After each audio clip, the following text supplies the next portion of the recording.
Bonjour ou bonsoir. Mesdames, Mesdemoiselles et Messieurs, fidèles internautes, merci d'être encore avec nous sur TLR TV et bienvenue dans votre émission Droit de savoir. Avec moi sur ce plateau, Monsieur Guy Mafimba Motoki, que vous connaissez très bien, mais pour ceux qui le découvrent, c'est un opposant politique congolais avec qui nous allons tenter de décrypter 4 sujets de l'actualité congolaise, notamment les menaces voilées de Philippe Mvo, président du Conseil supérieur de la liberté de communication à l'endroit des médias congolais installés particulièrement en France. Nous aborderons également l'affaire Guy Brice Parfait Kolela qui rebondit après l'annulation de la date de l'inhumation imposée par l'Institut médico-légal de Paris. La vente aux enchères de 2 immobiliers de la République du Congo, j'allais dire les 2 symboles de la République du Congo, parce qu'il s'agit également de la résidence de l'ambassadeur du Congo en France, à Paris, qui sera vendue le 16 décembre prochain. S'invitera également sur ce plateau. Et si le temps nous le permet, nous pourrons terminer par le 4e sujet, bien entendu, les 600 corps qui traînent dans les morgues de la seule ville de Brazzaville. Bienvenue à tous ceux qui viennent de nous rejoindre. Moi, c'est Christian Perrin. Bonjour, Monsieur Guy Mafimba Motoki, et merci d'avoir accepté notre invitation. Bonjour, Monsieur Christian Perrin, et bonjour à tous vos téléspectateurs, aux internautes. Et merci à votre rédaction pour cette invitation. Et c'est un plaisir pour moi de te recevoir encore sur notre plateau. Alors, vous avez donc suivi, probablement, le président du Conseil supérieur de la liberté de communication, M. Philippe Mvo, dans ses propos où il qualifie, en fait, il dit en substance que les médias congolais, tenus par les Congolais, installés en France, salissent l'image de la République du Congo. Quelle a été votre réaction face à ces propos? Face à ces propos, ma réaction ou mes impressions, d'abord, je ne suis pas surprise que ça vienne de M. Philippe Mvo, qu'il faudrait certainement rappeler en 2-3 mots. C'est un apparatchik du Parti congolais du travail, c'est-à-dire du régime du parti au pouvoir actuellement, plus de 3 fois ministre depuis que M. Sassou Nguesso est revenu par la force. À cela, il faut ajouter un rentier de l'État, parce qu'en dehors de la politique, je ne sais pas qu'est-ce que ce monsieur fait. Je n'ai jamais connu le métier de ce monsieur. Donc, c'est encore un rentier de l'État qui est dans son rôle, celui de gérer un instrument qui a pour objectif, en fait, de faire taire toutes les voix dissonantes. Ça, c'est la première chose. La deuxième chose, il faut retenir aussi le fait que pour nous qui sommes à l'étranger, nous pensons, qui combattons ce régime, c'est encore un signe de la fragilité de ce régime. Et c'est un signe lorsque vous voyez un des leviers qui doivent contribuer à mettre sous cloche tout un pays commence à paniquer, c'est un bon signe en fait. Et troisièmement, en fait, je tire mon chapeau plutôt aux médias de la diaspora, qui ne sont pas les médias de l'opposition, qui sont les médias de la diaspora. Nous sommes à l'heure du numérique. Il est tout à fait normal que les Congolais qui ont ce génie d'être présents dans ce monde du numérique médiatique, dans le web média, pour parler de leur pays. Et je dirais enfin que le Congo n'appartient pas à M. Philippe Mvo et nous sommes libres de donner notre avis sur la gouvernance politique, socio-économique et sécuritaire de notre pays. Bien au contraire, ce n'est pas, on va dire, surpris, mais bien au contraire, m'a conforté à l'idée que nous devons continuer à conscientiser notre peuple et vous, en tant que média, vous devez continuer à faire ne serait-ce que votre travail. La preuve en est, votre média est libre pour recevoir tout le monde. Il n'avait qu'à venir dans les médias et j'en profite certainement pour lui demander un débat s'il a bien le courage de venir nous affronter au cours d'un débat démocratique. On démontrera qui, de Brazzaville ou de l'extérieur, est responsable de l'image ternie du Congo-Brazzaville. Évidemment, le plateau est ouvert à tout le monde. C'est une invitation, évidemment, que TLR TV lance donc par votre voix, que Philippe Mvo, s'il a vraiment quelque chose à dire, alors nous pourrons le recevoir sur notre plateau. Mais lorsqu'il dit que les médias congolais installés en France salissent l'image de la République du Congo. Comment peut-on interpréter ce zèle de quelqu'un qui veut, depuis Brazzaville, contrôler les médias à travers le monde? Qu'est-ce qui peut justifier cela? Ce qui peut justifier cela, c'est tout simplement le fait que, comme j'ai dit, c'est un rentier de l'État. J'ai regardé dans le projet de loi de finances 2022, le conseil qu'il dirige avec d'autres acteurs, à au moins, on va arrondir à presque 90 millions de francs CFA de budget. Ce qui revient à dire que ce monsieur à qui on remet quasiment 90 millions annuels à gérer, il faut qu'il justifie en fait la pertinence de ce conseil.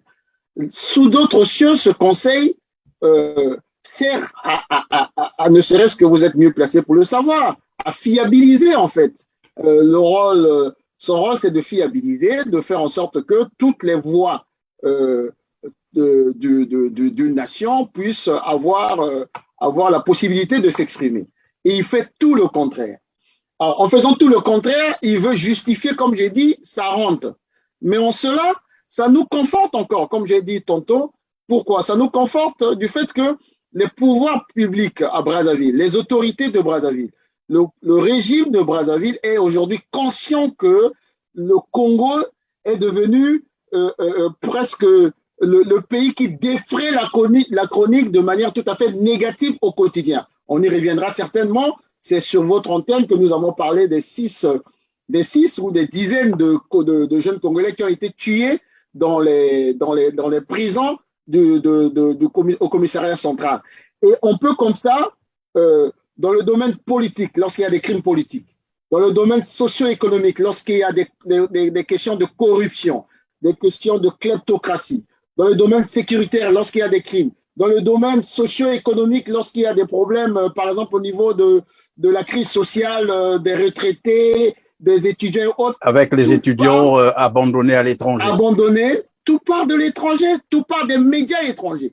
Pourquoi? Parce que les médias congolais, les web médias congolais ont failli à leur mission.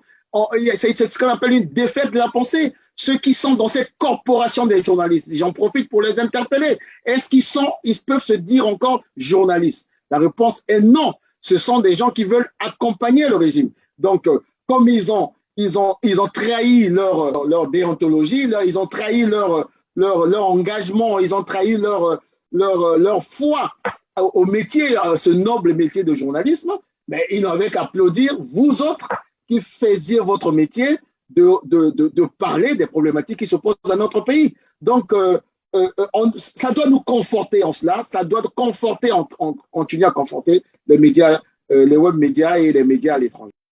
Alors, dans une intervention, nous avons suivi également un de ses conseillers, notamment Dominique de Marseille, qui disait, c'est la raison d'ailleurs pour laquelle il arrive qu'il coupe Internet et tous les médias lors des élections pour éviter le désordre occasionné par ces médias. Est-ce qu'on peut traduire cela comme étant un aveu d'impuissance, d'échec? Non, c'est plutôt, je dirais plutôt un aveu d'irresponsabilité. Ce monsieur qui se dit journaliste, je l'ai suivi dernièrement lorsqu'il a pris la parole parce que lorsqu'il y a eu le coup d'État en Guinée, il s'est attaqué à ses collègues médias, notamment à Télé Congo, qui a mis sous cloche cette information universelle, planétaire, au sujet du coup d'État en Guinée. Et c'est le même monsieur aujourd'hui qui justifie la coupure d'Internet. Mais je tiens à dire à ce monsieur, Dominique de Marseille ou Dominique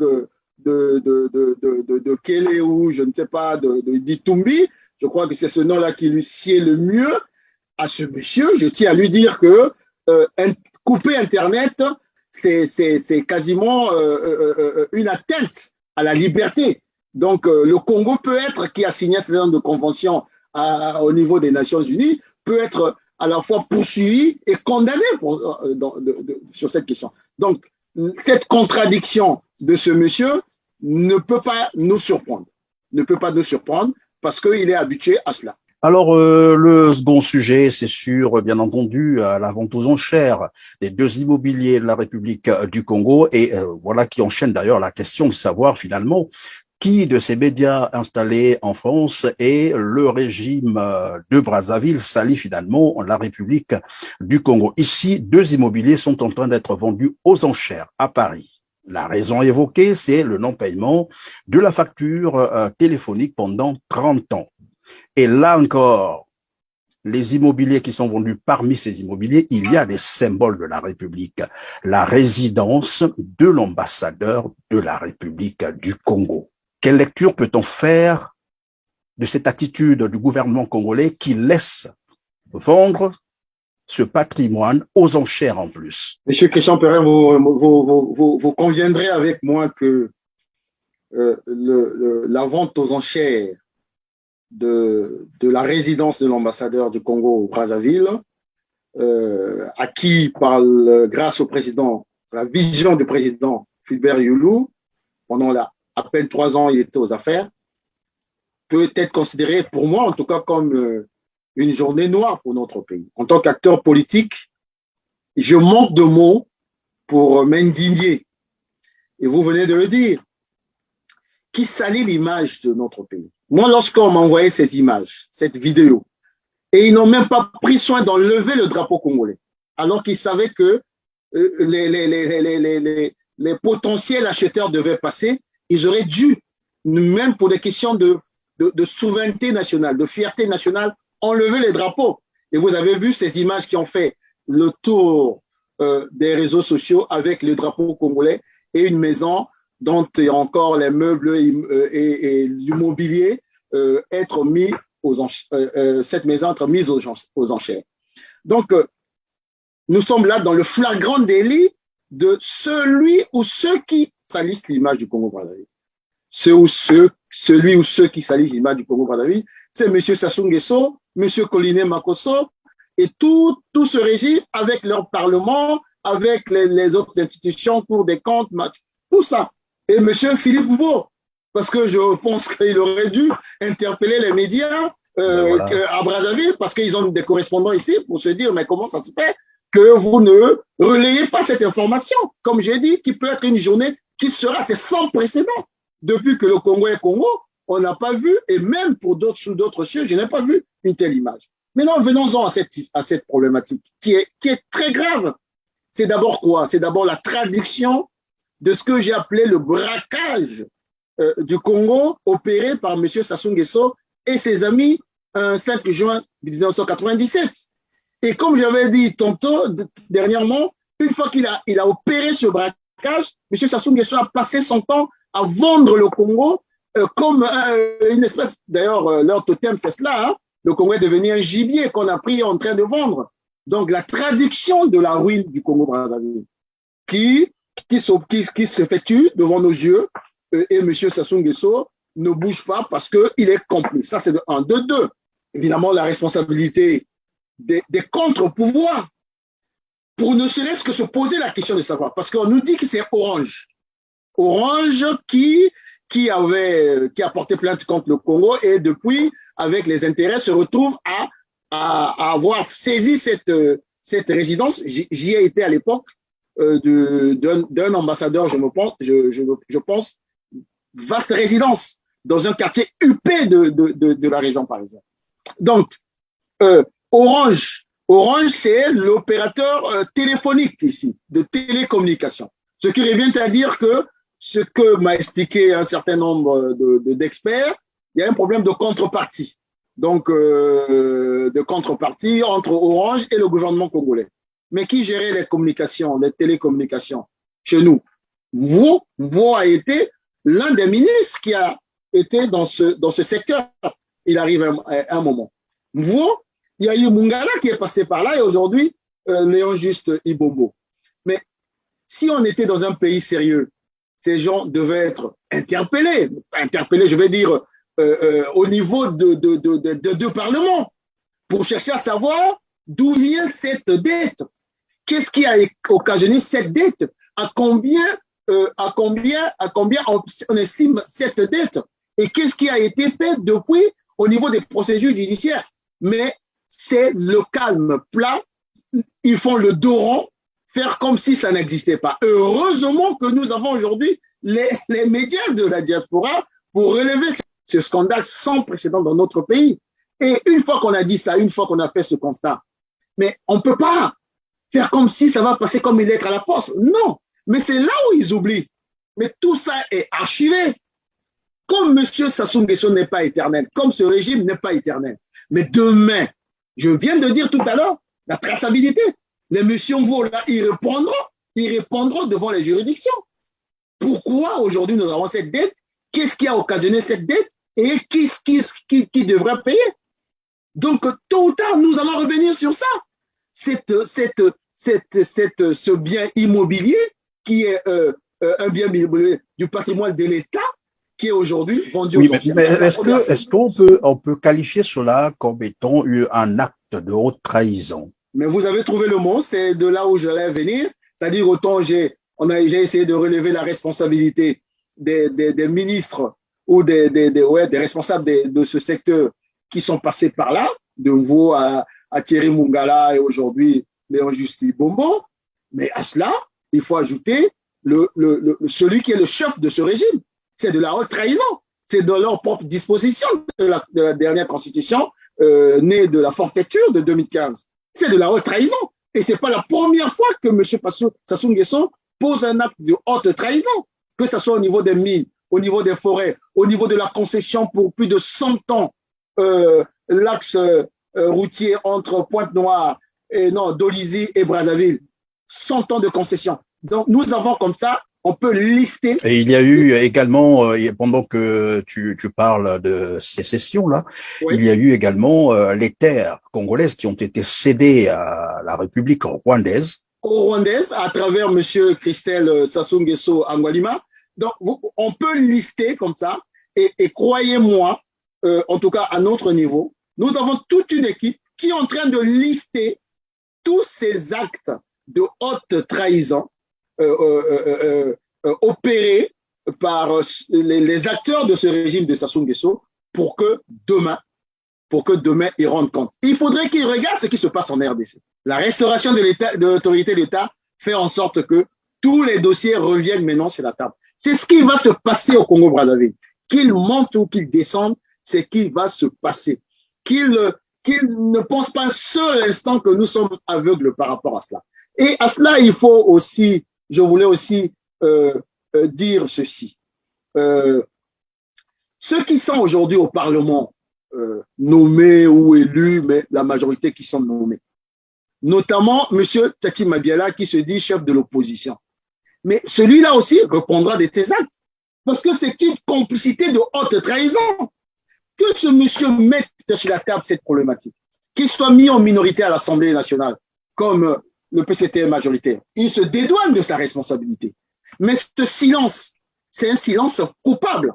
Donc, ceux qui se disent soi-disant opposants et qui participent à ce régime-là, mais demain, nous prendrons les dispositions, pas dans la violence. On appliquera les mêmes lois qu'eux-mêmes ils ont entérinées lors de leur forfaiture. Donc, pour moi, ce qui se passe, comme j'ai dit, cette journée noire qui risque d'être une journée noire pour notre République, pour notre pays, le 16 décembre, doit être inscrit en lettres d'or comme étant le processus de ruine de notre pays engagé par M. Sassou Nguesso et sa clique depuis un 5 juin 1997.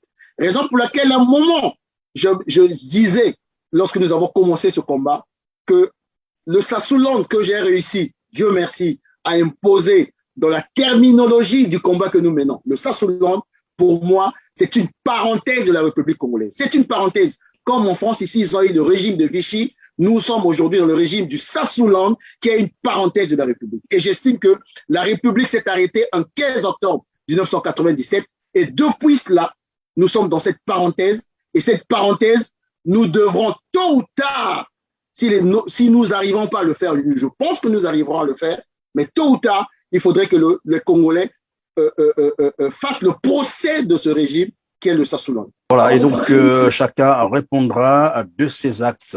Mais est-ce que, telles que les choses sont parties, puisque nous avons dit la vente aux enchères, c'est le 16 décembre prochain, y a-t-il pas un mécanisme, une procédure pour rattraper cela? C'est-à-dire, est-ce que les Congolais, par exemple, de la diaspora française, ne peuvent pas se constituer en une association et faire appel ou essayer de tenter un peu de stopper cette procédure? C'est quand même un symbole, comme on l'a dit tout à l'heure. On Oui, peut pas laisser vous avez partir ça raison, comme ça. mais je pense que c'est trop tard. Pourquoi c'est trop tard? Et je pense même que c'est contre-productif. Je pense que, comme j'ai dit, nous sommes dans une parenthèse de la République. Nous allons prendre acte du fait que le patrimoine du Congo-Brazzaville a été aliéné par M. Sassou Nguesso et son clan.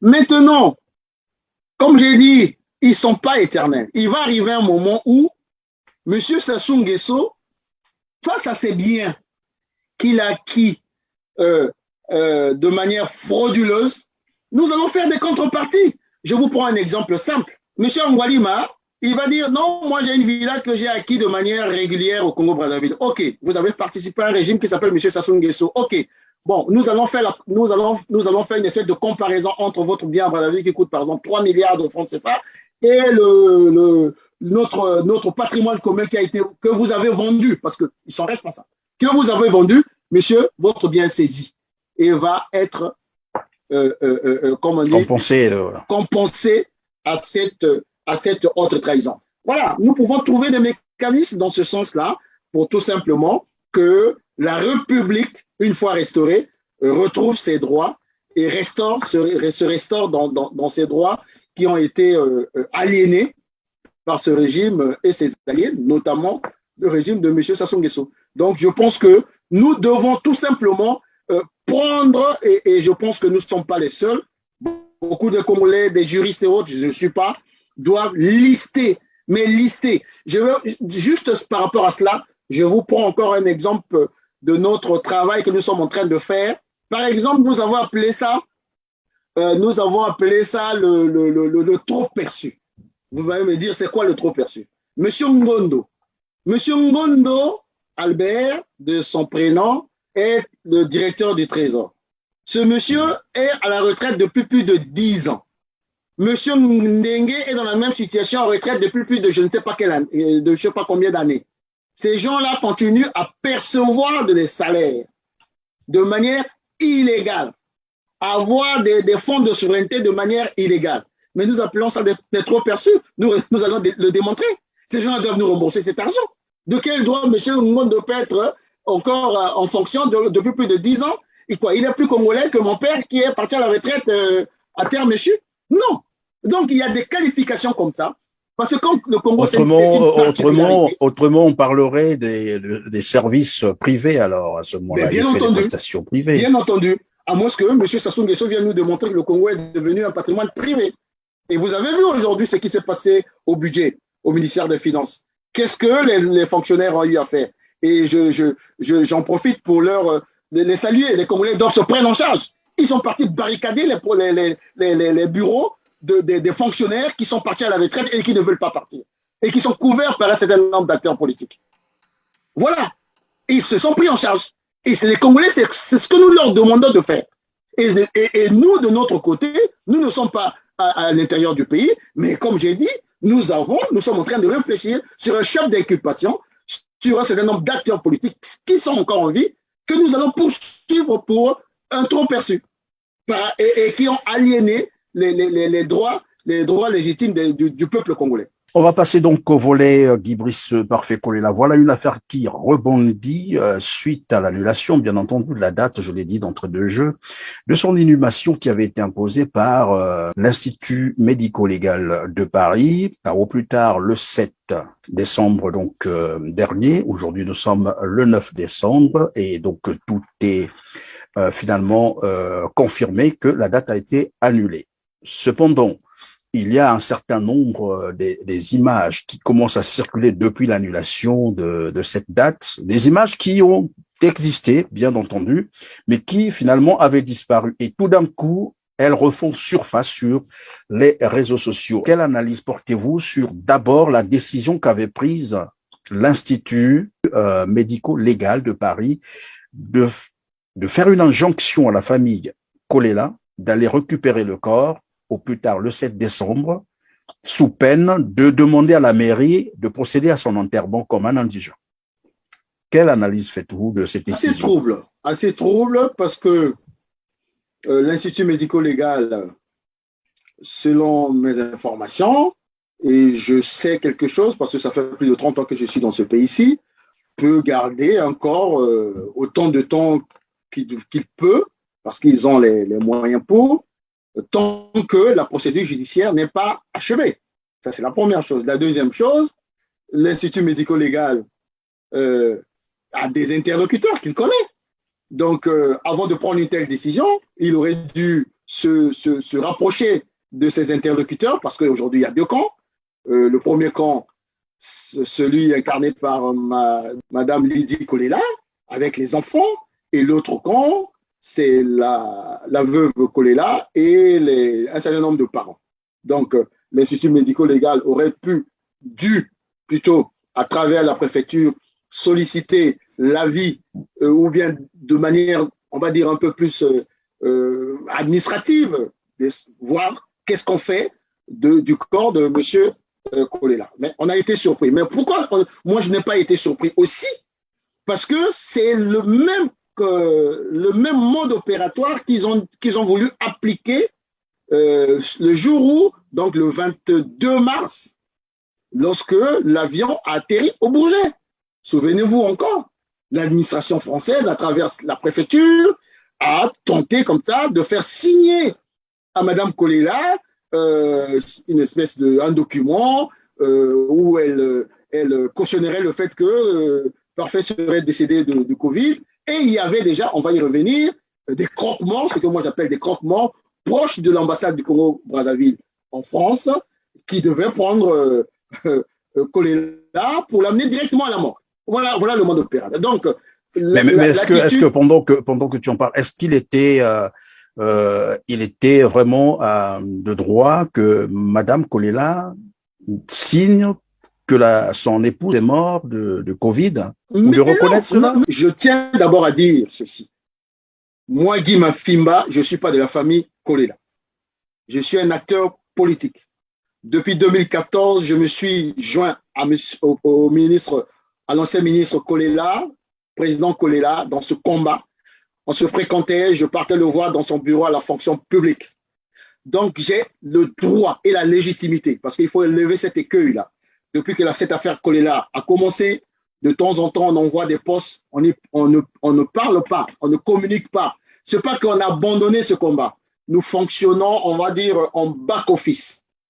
Et je tiens aussi à dire, les photos qui ont été publiées, moi, Guy Mafimba, j'étais au courant de certain nombre de photos qui ont été publiées ce jour-là. Je dis, bien, en back-office, nous essayons de faire avancer le combat pour la quête de la liberté. Donc, je veux dire par là que M. Kolela n'appartient plus à sa famille. Il appartient à sa famille et à la communauté nationale congolaise parce que son décès est trouble. Un. Deux, parce que le décès de M. Kolela, tant qu'on ne connaîtra pas la vérité, nous allons compiler, j'insiste, un contentieux historique majeur qui risque d'impacter la vie nationale, qui risque d'impacter la concorde nationale congolaise pendant encore 10, 15, 20 ans, comme nous avons eu, je reviens juste sur le triple assassinat de 97, le président Marien Ngouabi, le président Massa Madeba et le cardinal Biaïna. Ça, ce n'est pas notre génération. Mais notre génération, en tant qu'acteur politique, nous continuons à subir cette affaire-là. Donc, je tenais à dire d'abord ceci, que je suis aujourd'hui en droit et j'ai pris aujourd'hui l'engagement de m'exprimer sur cette affaire, sur ce décès trouble. Et je parlerai même plutôt de neutralisation du président Brice Parfait Kolela un 21 mars à Brazzaville. Et nous avons le droit et la légitimité. Donc, pour revenir à votre question, non. Vous jetez là un pavé dans la mare ou bien vous êtes... Je jette un pavé dans la mare de façon tout à fait fondée. Vous savez, je n'ai pas l'habitude de faire des vidéos. Lorsque je voyais des jeunes faire des vidéos, des activistes et autres, c'est bien. Mais comme j'ai dit, en tant qu'acteur politique, parce que ce contentieux historique est majeur, nous étions en back-office pour essayer de donner un certain nombre d'informations, pour essayer d'orienter un peu les recherches auprès de celles et ceux qui ont voulu nous écouter. Et en cela, je dis, pour répondre à votre question, non. Depuis que lorsqu'ils sont arrivés un 22 mars, ils ont atterri à l'aéroport du Bourget, le fait seulement qu'on puisse vouloir imposer à Mme Kolela de signer ce fameux document attestant qu'il est mort du Covid, automatiquement on rentrait dans ce qu'on appelle la raison d'État en France. On rentrait dans un décès trouble. On rentrait dans une neutralisation supposée ou présumée. Et on peut le dire en 2-3 mots. Pourquoi ce décès est trouble? Pourquoi il y a une neutralisation présumée? Il y a 2 ou 3 indices. Premier indice, après l'autopsie, on s'est rendu compte qu'il est mort un 21 mars. Il n'est pas mort le 22 mars, contrairement à ce qu'on a voulu nous faire croire. Après l'autopsie, on s'est rendu compte que M. Kolela n'est pas décédé de la Covid, mais il est décédé, le terme sanitaire, j'oublie, traumatisme, une expression de ce genre. Et cela peut vouloir dire qu'il est mort depuis Brazzaville, c'est cela? Depuis Brazzaville. Finalement. Donc, deux indices. Troisième indice, comme par hasard, Brazzaville qui dit qu'il est mort de Covid, tout autour de Kolela, aucun n'a été détecté Covid-19. Je vais plus loin. Covid. Nous avons l'information aujourd'hui que M. Kolela, lorsqu'il arrive à Sécurex, ce n'est pas Sécurex qui détecte que M. Kolela a le Covid. Sécurex, la clinique Sécurex, quand il reçoit le patient Kolela, le fameux, comment dire ça, le test est parti, je ne sais d'où, certainement du laboratoire national ou du CHU, mais ce n'est pas de Sécurex. Et Sécurex, aujourd'hui, ce que je dis, comme je dis, c'est fondé ce que je suis en train de dire. Et 4e indice, trouble, le fait d'avoir menti sur la date du décès du président Kolela, ce qui revient à dire que le président Kolela est mort à Brazzaville la nuit, la veille de sa fameuse évacuation, d'autant plus que quand il quitte Sécurex, il est encore en vie. C'est là où il a fait sa fameuse vidéo, la fameuse vidéo où il lance un testament. Et je terminerai sur le 5e indice, bien entendu, les photos qu'on a publiées, qui démontrent à suffisance que ce n'est pas un homme en vie qui est là. C'est encore inanimé et on le voit d'ailleurs sur le tarmac. Qu'on est en train d'amener, qu'on est en train d'évacuer. On peut aller même au 6e indice, le fameux avion qu'on a affrété, qui fait 2 escales pour quelqu'un qui est dans une situation critique. 2 escales. Et on partirait même avec un 7e indice. Le 7e indice, c'est quoi? Le 7e indice, c'est tout simplement le méli-mélo sur le tarmac de Maya Maya. Monsieur Bileko, j'espère qu'il va nous écouter. Pourquoi il a hésité de prendre le vol qui devait acheminer Kolela? Pourquoi monsieur Bileko s'est confié à un certain nombre d'acteurs pour dire que la nuit était difficile? Ils ont réussi à le ramener à la vie. Ah bon, il était déjà mort, donc on l'a ramené à la vie. Et pourquoi ce monsieur s'est jamais exprimé? Pourquoi ce monsieur a quitté pratiquement clandestinement la France une fois que le corps a été amené à l'institut médico-légal? Pourquoi il y a eu la présence des croque-morts de l'ambassade du Congo-Brazzaville en France? Je dis bien les croque-morts, ils se reconnaîtront au Bourget. Comme quoi, ils avaient été informés depuis Brazzaville qu'il y a encore qui arrivait. Et je peux vous confier, je peux vous faire une indiscrétion. Nous suivions le vol de l'évacuation avec un certain nombre de mes jeunes frères, dont M. Marcus Kissa. Et moi, comme je travaillais le lendemain matin, je me suis assoupi. Mais un coup de fil va me réveiller avant même que le vol atterrisse, que c'était fini, que là, il était déjà mort. Mais qui a informé les gens que là, il était déjà mort avant même que le vol atterrisse, alors que la personne m'appelle depuis Paris. Donc, vous voyez bien un peu tous ces indices. Et l'indice majeur, on dirait même l'indice préalable, c'est bien entendu le discours politique de M.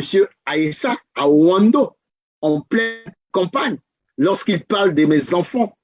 Des enfants, quand ils s'entêtent, bako melamai na kana. Na kana. Soko botali komeka motino na mosapi. Botika ya meka. Soko mwana moke alinko saka na moto. Bako pekisa kaye ongana hoklo bakawa na ibitina. Mwana moke kosakana kana moto. Bako pekisa kaye mama ko pekisa ye papa ko pekisa ye koyoka te botika ya meka. Akosa nini? Akosa nini? Bamosusu kotelema komekisa nzoto na papa na bango aboti bango oya bokoli bango akolisi bango komekaka makambo ya tina ezanga tina komeka nzoto na nani na papa bameka bawana bakomela mai na kanya. Il avait tout dit. Nous sommes là dans ce que moi j'appelle le triptyque manipulation, complot, violence. C'est comme ça que, avec l'histoire, j'ai appris que un certain colonel avait abattu un certain nombre d'acteurs lors de coup d'État de 1972. Les politiques de ce régime-là, ils se reconnaîtront, ne donnent jamais des directives de manière claire et nette. Va tuer Christian Perrin. Non, c'est toujours avec des habillages, avec des paraboles. Donc moi, j'estime en tant qu'acteur politique que M. Aessa a prononcé ses propos, ses mots de manière tout à fait, on va dire, consciemment, il l'a dit. Il savait exactement où il avait lancé comme une espèce de fatwa. C'est ce que j'avais dit à cette époque. Une fatwa à l'égard de Guy Brice Parfait Kolela et Jean-Jacques Yobbi Opango, parce qu'ils étaient à Ouando. Voilà, mon cher Christian Perrin, tous ces indices. Une fois que vous avez tous ces indices, vous pouvez maintenant faire la traçabilité de la neutralisation de monsieur, de notre frère, de notre compatriote Guy Brice Parfait Kolela. On n'a pas besoin de sortir. Donc, tout porte à croire, si j'ai bien compris, tout porte à croire que finalement, Guy Brice Parfait Kolela est mort depuis Brazzaville et que le régime, donc au pouvoir, s'est arrangé à se débarrasser d'un corps encombrant. Sachant que ce jour-là, il y avait les élections présidentielles et face d'ailleurs à cette activité pouvait s'opposer l'article 70. Alors, il fallait très vite se débarrasser de ce corps. Exactement. Donc, ils ont fait voyager un corps inanimé, c'est cela. Exactement. Il y avait double objectif. Éviter l'activation de l'article 70 de leur constitution. Et le deuxième objectif, éviter des troubles à l'ordre public. Parce qu'ils savaient pertinemment que on annonce la mort de Kolela à Brazzaville, les partisans de Kolela et toute la dynamique congolaise, parce que à la fin de cette fameuse campagne, on a vu une dynamique se créer autour de Parfait Kolela. Ils savaient pertinemment qu'on devait arriver au trouble à l'ordre public. D'ailleurs, beaucoup des dirigeants de ce régime ont quitté Brazzaville la veille de l'évacuation, dont lui-même, le chef de l'État, a quitté Brazzaville. Pour quelle raison? Et toute la sale besogne qui a été opérée au CHU la nuit du 21 au 22, il y a des acteurs proches de la présidence qui ont été mêlés dans cette sale besogne.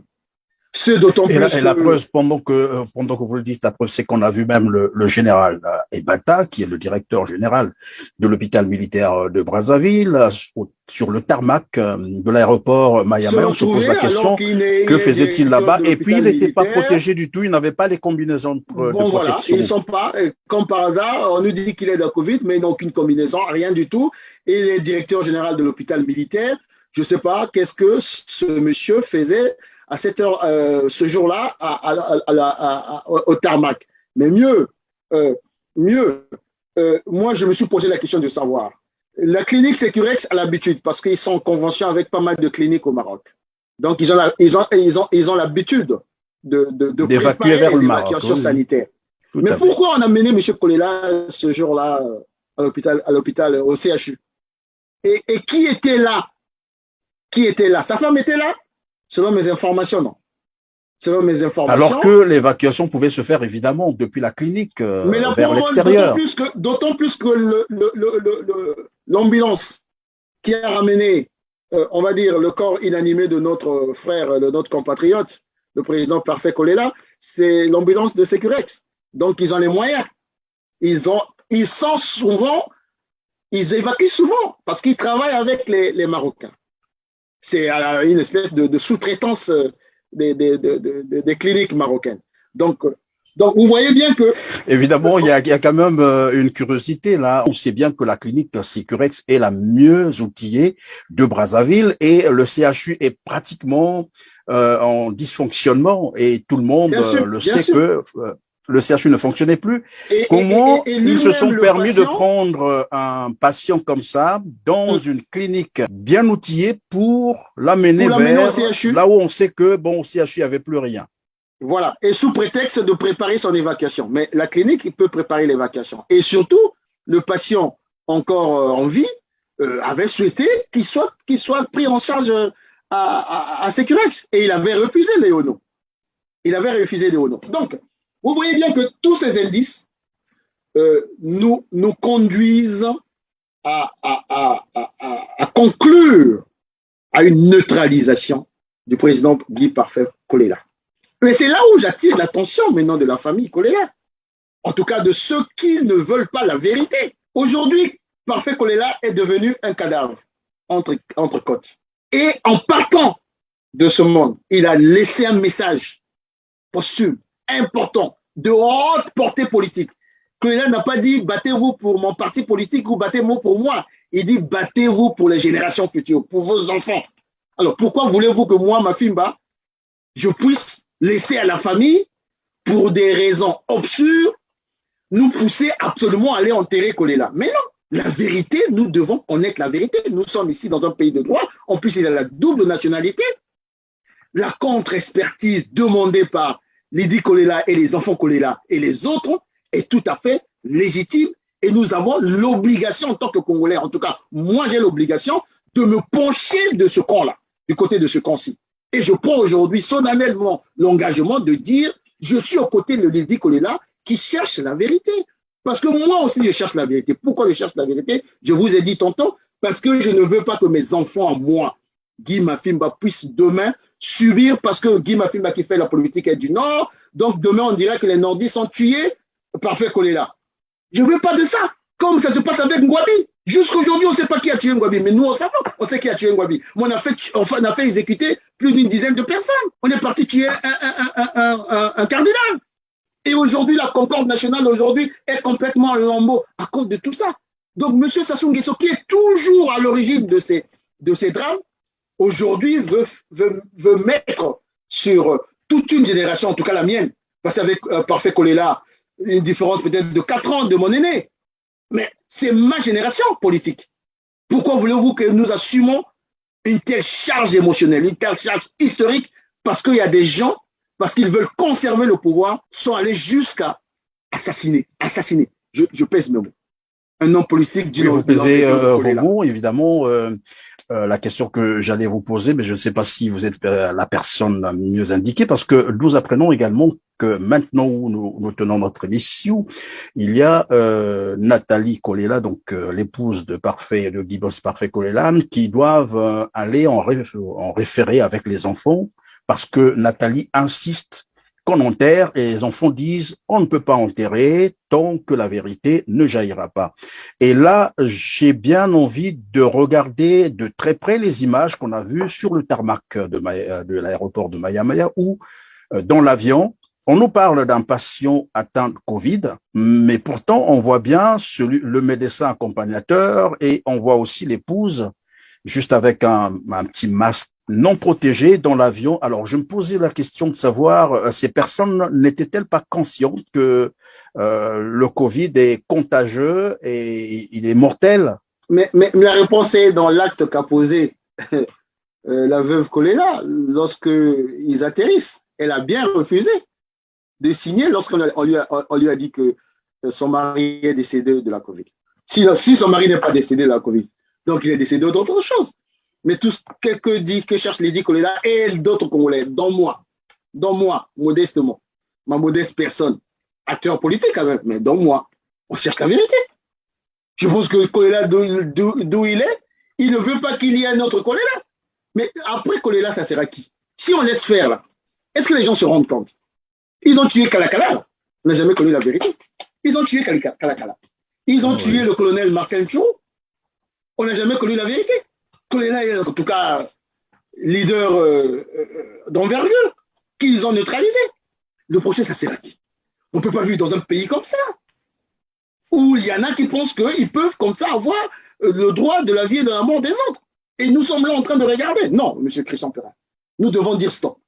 Et je dis mais respectueusement à la veuve, je peux comprendre sa souffrance, mais j'ai dit tantôt, lorsque on est marié, on est l'épouse d'un homme politique, il faut qu'elle comprenne que cet homme politique, il n'est plus seulement l'épouse, il devient la propriété aussi des forces vives de la nation.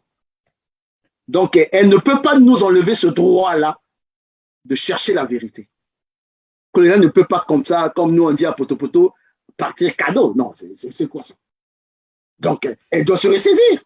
Sinon, c'est demain, elle, qui risquera de répondre de ses responsabilités, parce que c'est quand même les enfants.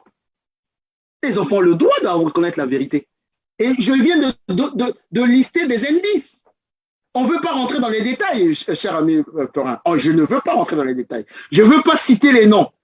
Mais je peux aujourd'hui, de là où je suis, dire, confirmer, conclure que Guy Brice Parfait Kolela a été neutralisé. Nous avons à la fois des indices et quasiment des aveux qui ne disent pas leur nom. Donc tout ce que nous voulons, allons jusqu'au bout du processus. De toutes les manières, il n'est plus de ce monde, on pourra l'enterrer. On a vu des corps ici rester 1 an, 2 ans, 3 ans. Là n'est pas le problème. Le problème, c'est le testament de M. Kolela ne peut pas rester, ne peut pas devenir une lettre morte. Mais voilà, merci pour ces affirmations. Et donc, pour une fois, les Congolais voudront savoir la vérité sur ce crime qu'on pourrait qualifier crime politique. On va donc terminer avec le dernier volet. Ce sont les 600 corps qui traînent dans les morgues de la seule ville de Brazzaville. 600, c'est quand même beaucoup. 600 corps dans Brazzaville. Et il faut rappeler qu'avant cela, il y a 1 an de cela, je crois en mars 2020, la mairie de Brazzaville enterrait 575 corps dits indigènes, soit disons abandonnés par les familles. 1 an plus tard, on se retrouve avec 600 corps dans les morgues de Brazzaville. Quelle lecture faire de cette situation? Un pays qui n'est pas en guerre, qui... Les bras me tombent, surpris par le cynisme des autorités de Brazzaville, parce que le ministre de la Santé, la deuxième fois, précédemment, c'était le maire, je pense, le maire intérimaire de Brazzaville. Et là, c'est le ministre de la Santé qui vient comme ça, qui balance, il y a 600 cadavres qui traînent. Ça veut dire quoi? Ce régime, c'est un régime qui n'a plus d'humanité. On ne trouvera pas les mots pour qualifier la nature de ce régime. On a toujours dit que c'est un régime criminel, d'un cynisme, d'un cynisme innommable, incommensurable. Ça, c'est quoi? On disait tout à l'heure, c'est la traduction de la ruine d'un État qui a été braqué et dont le chef, M. Sassou Nguesso, n'a qu'un seul objectif: comment conserver le pouvoir et comment faire en sorte de le remettre à son fils afin de continuer à pérenniser et à occulter tous les crimes, au sens large du terme, commis contre le Congo-Brazzaville. Et les 600 morts, il faut compter là des jeunes qu'on tue et dont les parents ne peuvent pas aller réclamer les corps, de peur d'être subir la vindicte des soudards de la police nationale. Et je tiens aussi à vous remercier. Parce que souvenez-vous, lorsque nous avons lancé cette affaire des 6 ou des dizaines de jeunes tués au commissariat central. Votre média a été le premier à lancer l'alerte. Et aujourd'hui, on peut se féliciter que les ONG ont pris le relais et il y a eu autopsie et qui a pris encore cette autopsie, a pris encore en flagrant délit monsieur Thierry Mungala. Thierry Mungala, qui nous parlait d'étouffement. Là, la réalité, c'est le fait que ces jeunes ont été assassinés, battus. Et quand je parlais tout à l'heure de la responsabilité des uns et des autres, tôt ou tard, parce que le régime de Vichy c'est pas seulement le maréchal Pétain qui a payé, hein, tous les acteurs du régime de Vichy. Et les Mungala et autres, là, ils savent que nous sommes à l'heure du numérique. Ces déclarations-là sont archivées. Donc, par rapport aux 600 morts, nous sommes dans une espèce ce n'est même plus de prise de conscience. Il faudrait que les Congolais intériorisent la citation d'un écrivain algérien qui dit « Si tu parles, tu meurs. Si tu ne parles pas, tu meurs. Parle et meurs. » Parce qu'aujourd'hui, ce qui se passe au Congo-Brazzaville est non seulement sans précédent, mais relève de SOS, et s'il n'y a pas sursaut patriotique et national, c'est tout un pays qui est en train de se détruire. Et demain, nous allons continuer à pleurer nos morts. Parce que, comme j'ai dit, l'objectif du pouvoir, ce n'est pas de régler les problèmes du Congo. Ce n'est pas une gouvernance politique qui est là pour régler les problèmes du Congo, mais bien entendu pour conserver le pouvoir. Et si cela doit passer par des milliers, des centaines, des dizaines de milliers de Congolais, ils s'en moquent, ils s'en tapent. Voilà la triste réalité. Et juste par rapport à ces 600 morts, on venait d'apprendre que, toujours dans l'indiscrétion, la fermeture de l'hôpital de Blanche Gomez est due au fait que les Américains, l'ambassade des États-Unis qui est à 100 mètres, s'est offusquée. Les diplomates américains ont été interpellés du fait qu'un pays qui n'est pas en guerre, qu'il y a un taux de mortalité aussi galopant, et ça a interpellé et qui ont interpellé par des voies diplomatiques le régime de Brazzaville. Qu'est-ce qu'ils font? Sous cloche. On ferme Est-ce pour autant ils ont réglé le problème, même quand on ferme comme ça? Mais pas du tout, parce que ce n'est pas dans leur objectif. Je disais tantôt, c'est un régime, et raison pour laquelle à chaque fois on dit aux gens, prenez-vous en charge. Nous devons nous prendre en charge. Nous, regardez là, vous êtes en train de travailler là, vous êtes en train de donner la possibilité aux Congolais de s'exprimer dans moi. Je rentre du boulot, là, je suis venu pour parler de ces choses-là. Je n'ai même pas encore mangé. Donc nous faisons notre part de travail. Mais il y a une part de travail aussi au niveau de Brazzaville et des Congolais. Ce que j'ai vu aujourd'hui au ministère du budget, mais c'est important, c'est intéressant. Moi, j'ai appelé à la convergence des colères, la convergence des frustrations, la convergence des luttes. Les Congolais doivent parler. S'ils ne parlent pas, ils vont mourir. Mais dans ce cas, comme ils savent qu'ils vont mourir, qu'ils parlent. Comme ça, au moins, ils vont mourir la tête haute. Plus nous serons nombreux à parler, plus nous serons nombreux à dire non, comme l'ont fait aussi les amis à Kangamazi, à Mpila, les sinistrés du 4 mars. Et j'en profite pour leur dire salam, parce que hier, j'ai reçu ce message-là très tôt le matin. Ils ont dit, vieux, on va sortir. Je leur dis salam, petit beau bima, bondi maté. Les maisons de Mpila, ce sont nos maisons. Moi, ma mère avait une maison là-bas, ma mère avait une maison là-bas, cassée. Ils ont reconstruit des maisons là. Ces maisons-là devaient revenir aux sinistrés. J'en profite pour faire passer ce message-là. Oui. Qu'est-ce qu'ils ont fait? Chaque dignitaire, les dignitaires, ils ont racheté ces maisons. Et comme ils avaient même sonné, ils ont honte de ne pas faire occuper ces maisons construites avec l'argent du contribuable, avec les dons. Ils ont honte de mettre leur maîtresse. Alors que ces maisons devaient compenser nos maisons qui ont été détruites lors des explosions du 4 mars, du fait de leur faute d'ailleurs, hein, et qu'ils ont mis le pauvre Chirou là-dedans. Donc, toutes ces luttes doivent s'amplifier. Ce n'est pas Dieu qui va descendre, le fameux Baoba de Mpila qui est tombé. Et croyez-moi, on est tous africains. Moi, j'ai grandi avec ce Baoba-là. Un Baoba, quand ça tombe, un Mpila en plus, il n'y a pas de vent, il n'y a pas de pluie. Il y a des signes qui ne trompent pas. Hein? Oyazana Makutu Ayoka. Oyazana Miso Atala. Mais tout est-il que le Congo là, c'est un patrimoine commun. Nous ne lâcherons pas. Évidemment, c'est par ces propos que nous allons donc mettre terme à cette émission. Guy Mafimba Motoki, je rappelle, opposant politique congolais, vient de conclure l'émission en disant qu'il ne lâchera pas, sinon qu'ils ne lâcheront jamais, évidemment, tous ceux qui luttent pour la restauration de la démocratie au Congo et de la paix. Merci en tout cas d'avoir répondu à toutes nos questions, Guy. Merci à vous en tout cas. Vous ayez une dernière préoccupation, hein, on peut vous accorder 1 minute pour cela.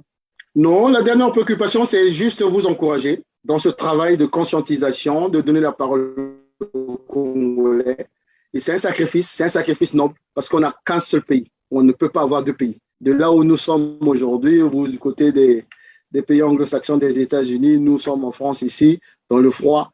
Nous pensons à notre pays, même si nous avons de quoi manger, la semoule, tout ce que vous voulez, mais nous pensons à notre pays. Donc continuez à faire votre sacerdoce. Nous aussi, de notre côté, nous continuerons notre sacerdoce pour la liberté, pour la justice et pour la prospérité pour tous au Congo-Brazzaville. En tout cas, je vous remercie pour votre invitation. Eh bien, merci. Je crois que le message est bien passé. À vous, chers téléspectateurs, aussi, merci de nous avoir suivis aujourd'hui.